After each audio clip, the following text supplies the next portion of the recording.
பரத்தோட படம் ரிலீஸ் ஆயிடுச்சு. அடுத்து என்ன பண்ண போறோம்? அடுத்து என்ன பண்ண போறோம்? காம்பவுண்ட் ரெடி ஆகும். நம்ம எல்லாம் புது ஆத்துக்கு குடி போக போறோம். நம்ம பரத் அடுத்த படம் டைரக்ட் பண்ண போறான். இதெல்லாம் கண்டிப்பா நடக்கதாமா போகுது. நீங்க சொன்னாலும் சொல்லலனாலும் இதெல்லாம் நடக்கும்.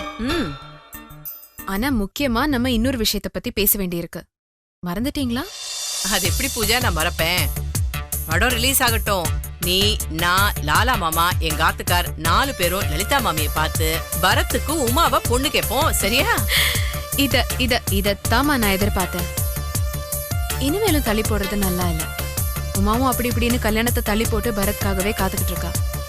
முதல்ல போய் நம்ம உமாவை பொண்ணு கேக்குறோம். பூஜா, நீ எங்களுக்கு என்ன உறவுன்னு தெரியல, பரத்துக்கு என்ன உறவுன்னு தெரியல.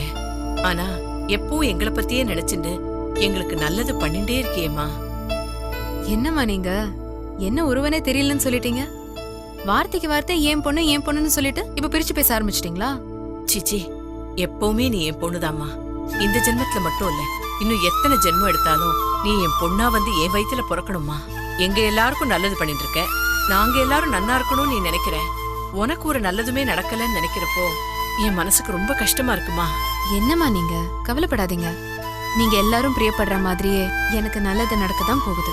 நீங்க சந்தோஷப்படுற மாதிரி இன்னும் சில நாட்கள்லயே நடக்கும். கொஞ்சம் பொறுமையா இருங்க. கூடிய சீக்கிரம் நடக்கும் பாருங்க.